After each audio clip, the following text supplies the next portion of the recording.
Good afternoon and welcome to this week's BizSmart webinar. Our webinars are aimed to provide advice and share knowledge on key business topics and specialist areas. And joining me today is BizSmart founder Kevin Brent, and his webinar today is called The Automatic Customer. Before we start our webinar, can I ask you to use the question mark function on your screen to post any questions that you may have for Kevin, and he will do his best to answer them all at the end of the session. Okay, Kevin, thank you. Over to you. Thanks, Caroline. I will indeed.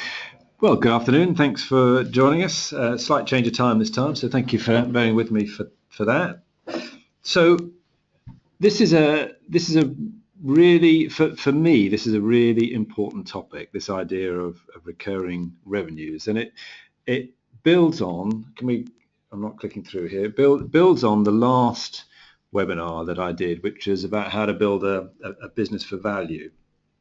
And that's regardless of whether you intend to sell your business. We very much believe that you should be building a business for value, and that's largely because it gives you options. And I addressed in the last webinar, the idea of focusing on products and services that meet what we call that, or what can be called that TVR scale, as you can see here, the teachable, valuable, and repeatable. And if you've got products and services that meet those three things, then you've got a chance of building something that is scalable, because you can teach to other people. It's not totally reliant on you. It's something that's valuable, that differentiates you from other people, and it's something that the customers will come back for more of, either the same again or the next level of it. So it's repeatable to a degree. And this webinar builds on that idea. And I'm going to review some different models for creating recurring revenue streams. And the idea really is to help you to get thinking about maybe how you could apply one or more of those models potentially to your business. And the biggest factor really in building for value is the degree to which your business can run without you. And one of the secrets of that, as I said, is building recurring revenue streams, which clearly is minimizing the need to resell every time. And in service industries particularly, that can be an issue where we really try and meet the customer needs every time, and that leads to a lot of customization, and therefore we're not actually building on that value that we've created and repeating it and getting as much value out of it as possible. And the lifeblood of any of our businesses is repeat customers, and intuitively that's obvious. You'll know that, and even if you haven't really thought about it, you can quickly see the benefits as soon as you do think about it. But it's easier said than done. And so what I'm going to look at is how we can do that, and to a certain degree, and we're going to call them automatic customers for obvious reasons. Now, perhaps why should we do it? Well, one of the key things is that businesses that are built on recurring revenue streams, on average, will achieve a valuation of 3 times businesses that aren't when it comes to a sale. So it's going to make your business potentially much more valuable, but it's also going to make your business much less stressful to run. Clearly, if you know that every month you've got a certain number of repeat customers coming in, maybe they're covering your overhead as a minimum, you're going to start that month knowing that you're sorted effectively before you even get into the month. So from a stress point of view, helps minimize that scrabbling around trying to grab that revenue every month. But can you actually build recurring revenue streams in your sector? Maybe you're thinking not. Maybe you already do. Maybe you're an accountant, and actually your business is already largely built on recurring revenue streams. But maybe there are ways that you can think about creating additional revenue streams to go along with that. And I would suggest that it is possible to build elements of recurring revenue streams in almost every industry. And as I say, even if you're already doing it, then it may be possible to enhance that. So going to explore further, and it's going to be based on nine subscription models. We're going to go through 9, clearly not in huge depth given that we've only got 20 minutes, but hopefully enough that will start you thinking about whether there is something in it that you could apply to your sector. And some of these models will be more applicable to you than others. So if you're willing to think differently, then there'll almost certainly be something that you can take away from this. And any of our current clients will know that what we try and look for is a real clarity of focus, and we look for trying to find that vehicle of growth. We sometimes refer to it as kind of the handle that we can turn, the engine that we can crank to really grow the business. And if we can build that on repeating business, so we don't have to keep finding and reselling to customers, then so much the better. So, you may well say, yeah, great, or you may well say, actually, it's just not going to work in my industry. So just bear with me, and all I ask of you is that when we go through these models, that you actually think from the point of view, could this apply to my sector? Just have a think about it and think, could I actually take some of those principles and apply that to my business? Now, a lot of this thinking is based on a book written by a friend of mine called John Warrilow. It's a very good book, The Automatic Customer, and it's definitely worth a read if you haven't read it already. So I certainly suggest you go and have a look at that. So in case you've got any doubts about why you should build your business with recurring revenue, then I'm just going to go through a few other reasons as to why you might want to consider it that you may not have thought of. The first I've already mentioned is that it does drive up the value of your business. When people are valuing a business, they're looking at the cash flows that are going to come in the future. They're doing something called a discounted cash flow analysis or an NPV. And one of the things that will drive that is the predictability of those revenues. If they can see that there is pretty much guaranteed revenue streams coming in, you are going to achieve a much higher valuation than if it's just a case of, well, we've got customers, we did this amount last year and the year before, and we think we're going to do it again next year. But if you've actually got people effectively on contracts or on recurring revenue streams, then it gives a big element of predictability and confidence in those revenue streams.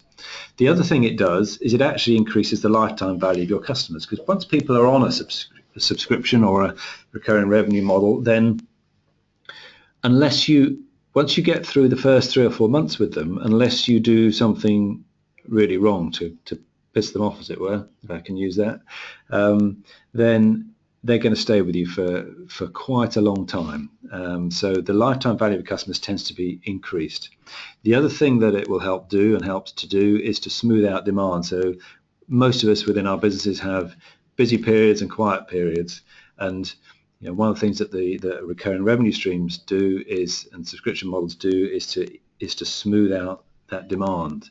Something you may not have thought about with regards to this is customer research. Quite often we're always talking about meeting customer needs. What do your customers need? If you've got new products or services, what they think of them, all that sort of type stuff. And of course, if you've got people that are regularly engaging with you as a pool of people, they're there ready and able and willing to take part in helping you out and answering some of your questions. So actually, cutting the cost of customer research is another side benefit of subscription-based models.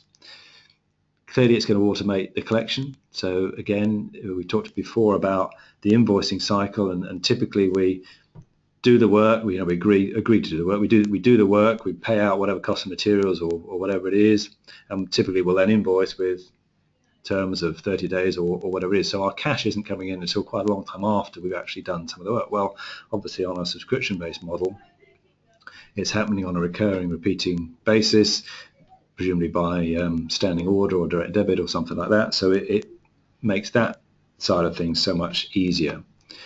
You're also locking your customers in. Why would they go? You're adding services and things to it as well. So people are going to stay with you for quite a long time, and that's linked in with that increasing the lifetime value of your customers. Something that has really started to come to light, particularly with people like Amazon and Amazon Prime now that they're doing, is that there's a lot of evidence to show that people who are on a subscription-based service with you will then buy additional things from you. They're much more likely to. And Amazon Prime customers I'm pretty sure the figure is they spend something like 7 times the amount with Amazon than the average Amazon customer that isn't a prime customer. So that's even customers that like Amazon but just haven't gone on to their prime service. And it's partly based because of the fact that you psychologically think, well, I'm already investing in with this company. I should get the value out of this subscription as well. And they tend to buy other things as well. And finally, really on those, the other thing that it does is that, as well as smoothing out demand, is having people on recurring revenue streams is likely to protect your business in a recession so you'd be much more recession proof than if you don't have that side of things. So, okay, lots of great reasons. Now you're convinced. Let's start to take a look at these 9 subscription models, and I'm going to start with something that you'd be very familiar with, the basic membership website model. So I'm going to go through these, as I say, quite quickly. You can look at each 9. There's a slide, effectively an overview slide on each one. If you want any more detail, then obviously we're happy to talk direct. Equally, as I say, that book, The Automatic Customer, will have these in there, and you can actually read a bit more about them yourselves if you find anything of really interesting here. But what is the membership website model, first of all? Well, this is about publishing your know-how, publishing something that, if you've got particular expertise, particular knowledge, and putting it behind a paywall, and that's establishing an ongoing commercial relationship with a subscriber that potentially enables then cross-selling with that. So what are some examples of that? Well, clearly newspapers like the Financial Times, and there's some other here as well, some things that you almost certainly won't have heard of, but by all means go and look these up later. The Wood Whisperer Guild for hobby cabinet makers of all sorts. So that's a cabinet maker, wood maker that's built a subscription model out of knowledge and expertise that he's had, and he's put some content behind a paywall. And there's other things like there's syndicated news for sectors such as our own. So small business owners, so Donut, for example, do that, and some of the news services that and we subscribe to that as a business ourselves, and the news that's on our website comes from that syndicated service. So and that's effectively behind a paywall. When should you consider it? Who does it work for? Well, do you know something that nobody else does? Do you have a very defined niche market, like going back to the cabinet maker, the woodworking enthusiasts? Do you have access to ongoing flow of knowledge and expertise in that area? And do you have another product service that you could cross-sell to subscribers? So yes, it's great to charge for that syndicated news or whatever it might be, but is there something else once you've got people locked into that you can then upsell to them? So if you've got things that fit within that, then you might well be wanting to consider it. And the most profitable of this kind of model are usually business-to-business websites that solve a problem of some sort. And this business of having something that you can upsell, because usually you need another way to make this really work, to monetize your subscribers, is through additional products and services on top of that. You may not charge a huge amount for the subscription itself, but once you've got them engaged with you, then maybe there are other things that you can charge for, and that can be things like conferences, coaching, courses, all sorts. So that's a quick overview of the membership website model. Next, we're going to look at something called the all-you-can-eat library model, and you can kind of guess probably a little bit from the title of what it says, what it does on a tin sort of type stuff. And what this is about is providing unlimited access to a warehouse of value. So you if you go to some restaurants, sometimes they have an all-you-can-eat buffet sort of type stuff, and it looks like incredible value. Most people obviously can only eat a certain amount, consume a certain amount. They'll never eat everything that's there in the restaurant. And it's the same with your content. If you've got lots of content that you might want to give people access to, this might be something to think about. Is lifetime access to it. And we're kind of doing that a little bit with BizSmart, with our webinar archive, in that we've got all of the recordings of these webinars. They're there for anybody to access that wants to give us their email address, but equally, if somebody's prepared to pay a small amount of money, then they can get access to everything that's in there. So that's one example, but there are others, lots of music ones, iTunes, Ancestry.com, Netflix, the things like that, where you pay. So Netflix obviously pay a regular subscription to, but you've got access to a huge archive, a huge warehouse of films and stuff that nobody's ever going to consume a lot for. So the subscription looks like incredible value because you've got access to a number of films. So when should you consider this kind of model? Well, do you have a library of content that really doesn't go out of date? You know, some people call that evergreen sort of type stuff. So it's always fresh. It's just not, doesn't have an expiry date to it as such. So news would not be a good example of this, but some of the films obviously are a great example. Or do you have the means to buy or acquire one within your sector? Do you have an existing fan base? Maybe you've got blog subscribers, Twitter followers who already use some of your free content and are engaging with that, and might be prepared to pay a subscription to get access to the whole wealth of this behind the paywall. So, and just some additional thoughts for that. If you go down this route, whilst you've got that content, you need to sprinkle enough new content just to keep it fresh. So there is something new there, but you're basically relying on the large library of this evergreen content that you've got.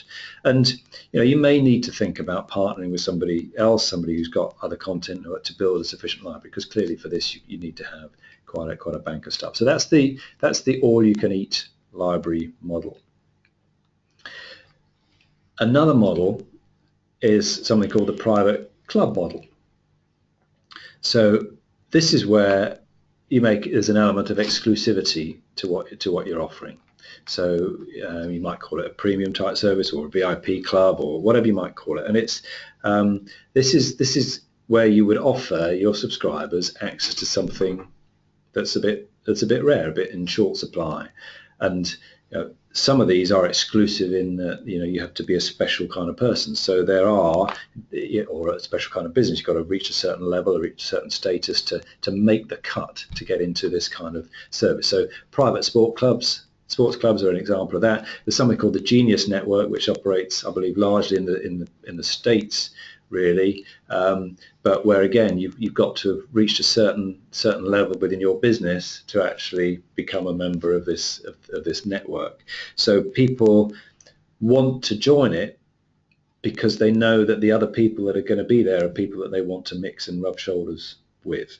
Now that can clearly be physically in the room together, or it can be equally done virtually online. So there's things like salon speaker series and whatever that do this stuff too. So again, I'm not going to go into detail of these examples, but if you want to research these examples afterwards and find out a bit more, then please feel free to do so.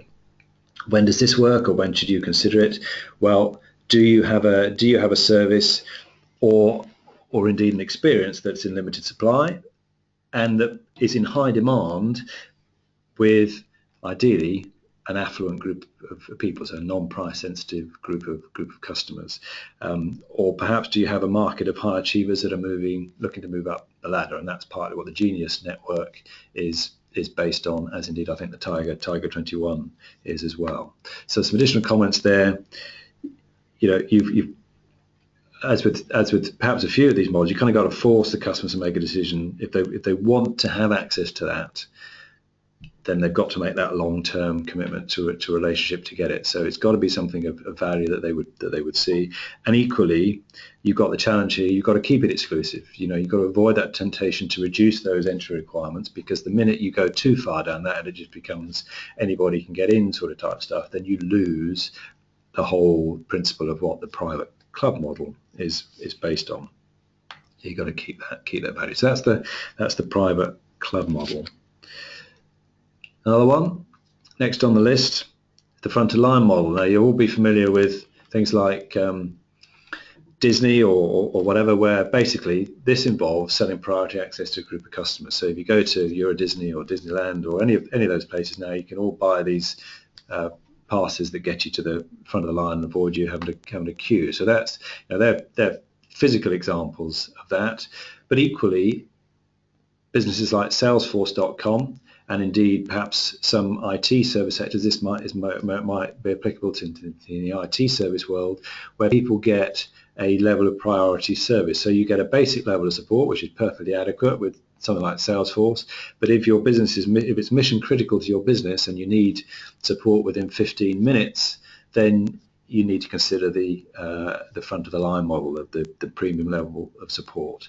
And you might imagine that working in all sorts of service sectors where you've got a level of maintenance type service, but sometimes you've got that emergency backup support. So effectively, that's like a premium service, but front of line model gets you straight to the front of the line, not having to wait. So when should you consider this? Well, ask yourself, do you have a relatively complex product or service for a start? Are there a group of customers or a subset of your customers who perhaps aren't overly price sensitive that might go for a premium level up above? And typically within most service models, putting together a premium model, you might find 10 or 20% of your customers are likely to go for something like that.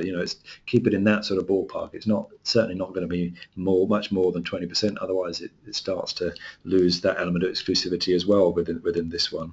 And the other thing to consider is, you have a service where if people have to wait for a long wait, would that be a big issue? So there's a time critical nature of it or a mission critical nature of it. So some extra thoughts here as well to consider. You can perhaps use this in conjunction with other subscription models. So you might have a general membership sort of type one, or a general service subscription, but this is a premium model on top of that, so it's another level of subscription service. Do you have a good reputation for a baseline service that you do? If you've got that good reputation, then what you're doing is you're saying, we do that really well, but we can do this on top even better or even faster. This sort of solution might end up requiring a little bit of use of technology to be able for you to do that, to actually prioritize your front of line customers. So none of these am I saying that they're all really easy to implement. There's challenges with implementing all of these, by the way, but at the moment we're just talking about where you might want to consider it.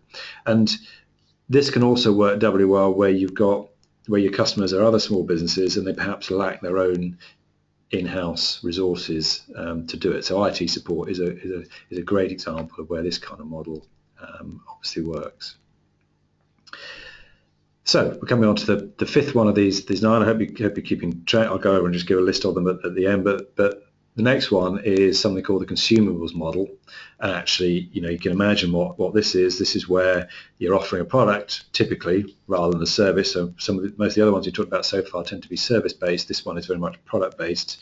So you're a manufacturer and you're producing a product where the customer needs to replenish something on a regular basis. So lots of examples I think you could think of in this.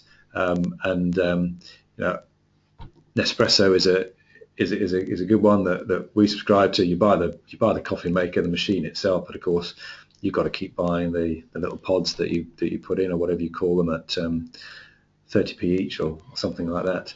But it's a great example of a consumable. There's something called Black Socks Company, believe it or not, where you can get a pair of black socks delivered to you every month. And there's something called the Dollar Shave Club as well, where you get your basic shaving razors and stuff done too. So there's examples of something that is consumable that you get through every month and might not want to have to go out to the shops to keep buying, and you want those on a regular basis. So when should you consider this? Well, do you have something obviously to sell to your customers, to consumers generally, that naturally runs out, and is it something that would be annoying for them to keep, or is annoying for them to keep having to go out and replenish? And some extra thoughts on this one.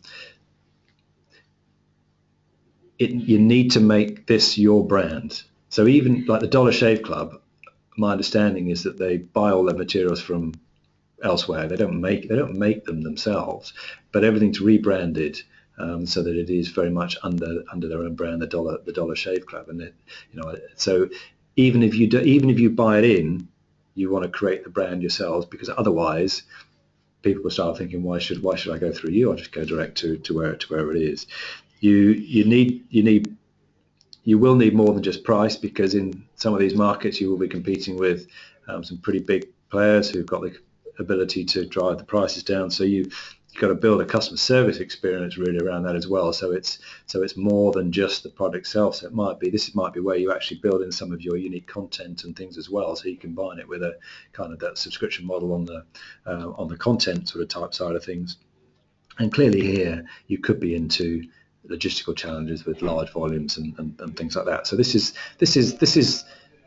one for the brave. You've really got to go into this with your eyes open and go and be confident that you can do that well. So there's the consumer one. Here's a nice one which is sort of linked a little bit into that, and these have come to the fore relatively recently, I think. The surprise box model. So what is it? Well, it is another consumables model, but this is where instead of just shipping out the razor blades or the black socks or whatever it is, you actually put together a selected package of goodies. So you do a little bit of work for the customer and you put together a selection of things they may not have considered and may not have tried. And you'll probably know some of these examples. There's something called Gray's Box, which I don't know whether you've come across. I actually subscribe to this, and every couple of days I get a little box and a little packet with four little packets in with different types of snacks in, basically. So it saves me going out and buying unhealthy stuff like crisps or Mars bars or whatever else. And I've got a selection of things. Sometimes it's olives, sometimes it's cereal type stuff, sometimes it's a bit of cakey things. It's a mixture of things, but it saves me going out and thinking about different things to do, and it gives me a chance to try some new things that I may not have liked or may not have considered before. It also gives me the option to select those and actually select out things if I really don't want them. For the more adventurous of us, there's something called spicy subscriptions, which I believe is something to spice up your love life on a regular basis, so you can get a regular subscription for that. So I haven't tried that one, of course, but there we are. So when should you consider this kind of model? Well, do you have a really engaged, a passionate, if you like, clearly defined market of consumers? Perhaps you've got a variety of network of manufacturers that are able to give you a big discount in some of these things, so that you can put these together at not a huge cost. Again, this is quite a logistics challenge, just like the consumer-based model we talked about, the one before. And again, maybe this is an entry model. Maybe there's a base thing that you can do, but have something that you can upsell, so that once you're in with this model, there's something that you can sell that's higher value, that actually will really make the money for you after that. So something to consider maybe if you've got those things. You do need to be able to keep providing something new and surprising that the customer is interested in. And like I say, don't underestimate the challenge of the logistics on this one, or even on the one before. So that's a surprise box model. Next, something called the simplifier model. What's this? Well, you just make things. The idea is you make something simple, a recurring task. You take it off the customer's to-do list. So you find a way of putting things together that reduces the hassle for those. And there's a couple of examples here.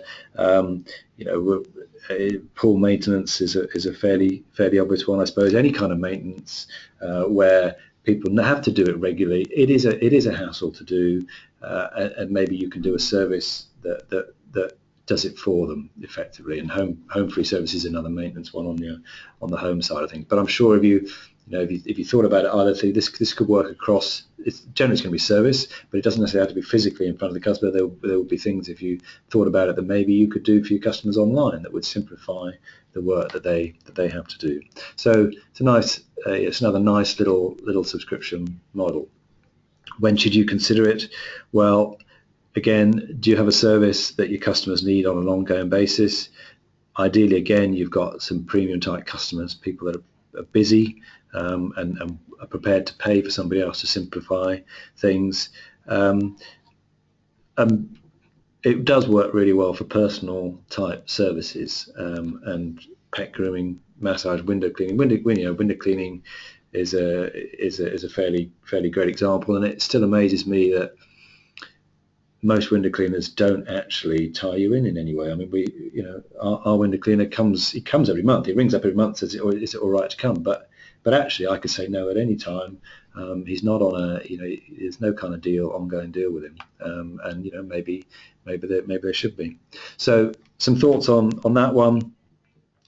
you might actually get some information from talking with your customers and what their to-do lists are like. So what maybe you get some ideas as to what you might be able to do there. Clearly, with this, you are selling the simplicity of it and making their life simple. So you've got to deliver. You know, if you can't actually deliver every time, then very quickly people will drop out of that one. But again, think of the upsell opportunities that you might be able to do with that. So if you're in the house maintenance side and it's coming in to do the checks, you know, maybe it's quarterly checks or maybe it's just seasonal checks on the house. Clearly, you got the opportunity to spot things that might need doing that you could charge extra for. So that's that one. Next on the list, something called the network model, and this is where the value of the service that you're offering increases with the number of subscribers that you actually have within the network. And that may sound a bit complicated, but think of some examples. Think of your sat-nav system. Quite often now, they enable people that are out and about with the sat-nav to report when there's a problem. So actually, the value to other drivers is increased by the number of people that have that particular sat-nav system. So it's kind of like it's very much a network. It's kind of like a virtual circle.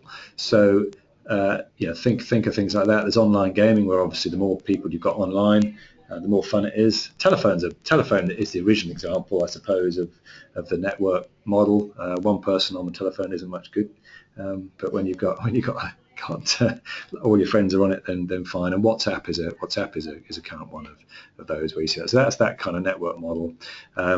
So when should you consider that? Do you have a product service whose utility, bit of a grand word, bit of an MBA type word there, but whose value improves with the increased number of users? As it works best if the users feel compelled to share their experience. So is it something that they actually feel they want to actually share and update other people with?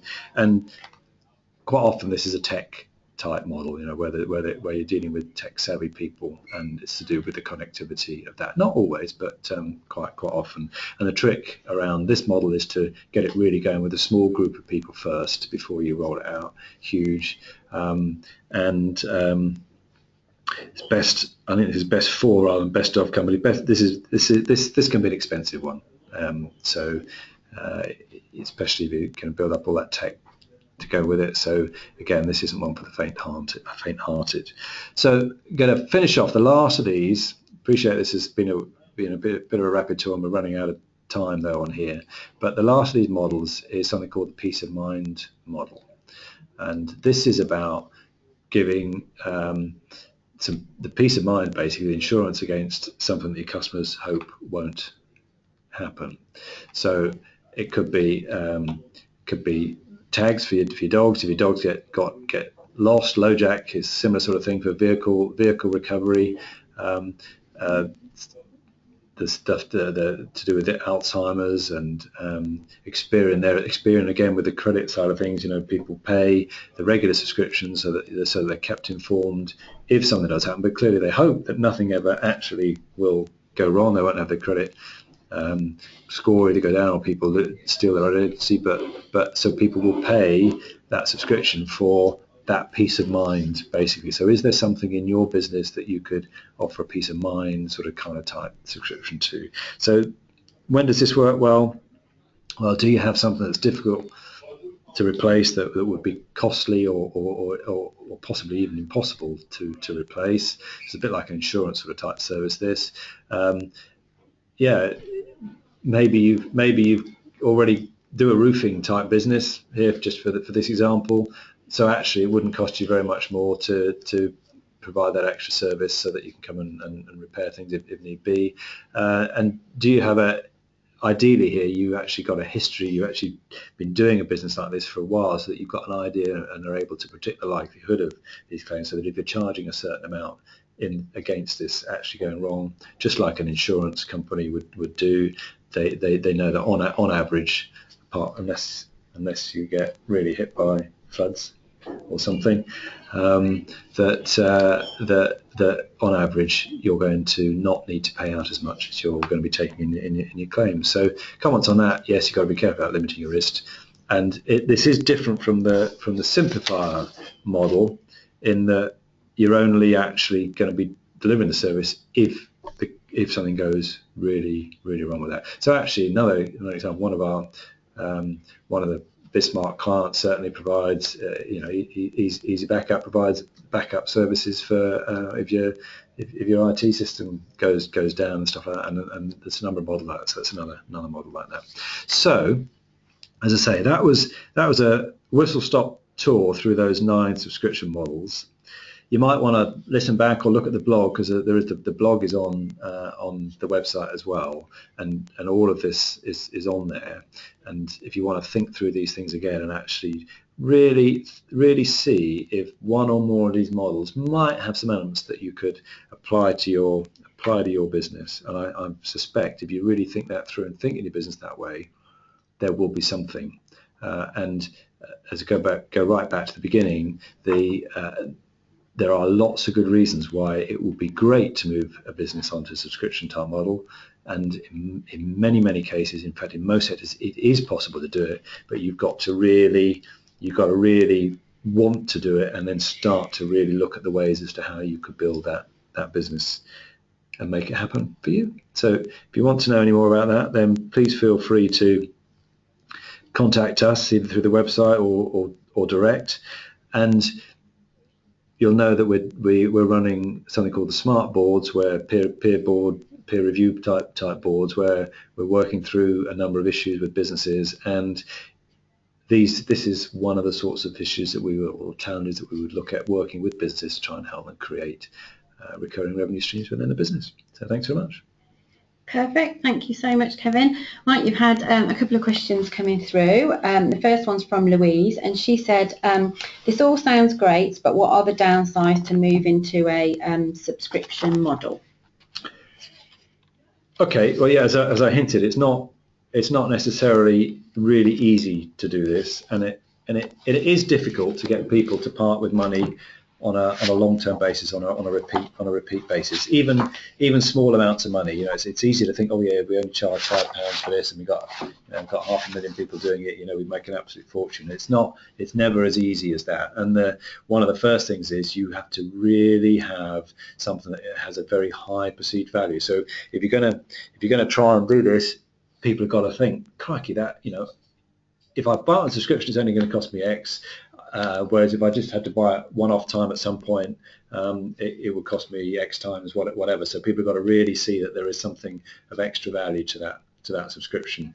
Implementing it in your business is also quite a challenge, because you are changing the way that you're doing things. So you tend to convert people, instead of having maybe a big hit of revenue from a customer, you're spreading that over a longer period of time. So there's challenges in looking at it that way. But and equally, sometimes you need to make it a black and white offer for customers. If you give them 2 options, and one is, well, give us a call in 6 months' time if you have that problem, let's say the peace of mind problem, people might actually just say, oh, well, in that case, I'll just take the risk and just see if it happens. So you might actually need to take that offer off the table and say, we just do it on a subscription. That's the only way you can deal with us. So there are challenges around it, too many probably to go into now, but if anybody wants to explore those in more depth, then we'd be more than happy to do that. Thank you, Louise. Okay, thanks. Malcolm, you sent a question via email yesterday, and it was, how do you know how often to send information to customers? Okay, thanks, Malcolm. I'm not sure that's directly linked to the subscription models, or generally in terms of marketing communication to customers. I'm going to assume that it's the latter on that, because on a subscription type service, then clearly it's going to depend on what the service is. Sometimes it's monthly, sometimes it's quarterly, annually, whatever it might be. And sometimes it's more frequently than that. I mean, Grace Box is twice a week, for example. And in a way, whether it's a subscription model or whether you're just talking about marketing communications, the answer is probably the same, in that it comes back to what's value for the customer. Because if you're tweeting 100 times a day and it's really just for the sake of noise, is that really what your customers want? You might might be worth actually reducing that right down to monthly and providing something of real value that is perceived value and actual value that they would want, and that really has to be assessed with whatever your service is, and what we think the customers needs are as to what the appropriate frequency of intervention is. So that's really the only way to answer that, I think, at the minute. But again, if you want to have a talk outside of this webinar, Malcolm, then I'd be more than happy to do that. Okay, perfect. Thank you, Kevin, for hosting today's webinar. I'll send out a copy of the presentation and also Kevin's contact details. There will be in my email a link to the blog and where you can access a recording of this webinar also. So thank you for joining us this afternoon. We've got one more webinar before Christmas, and that will be on Monday, and it's hosted by our member talking about mail merge. So I hope you can join us for that. I'll send details out to everybody. And just Kevin and I hope you have a good afternoon. Thank you very much. Goodbye.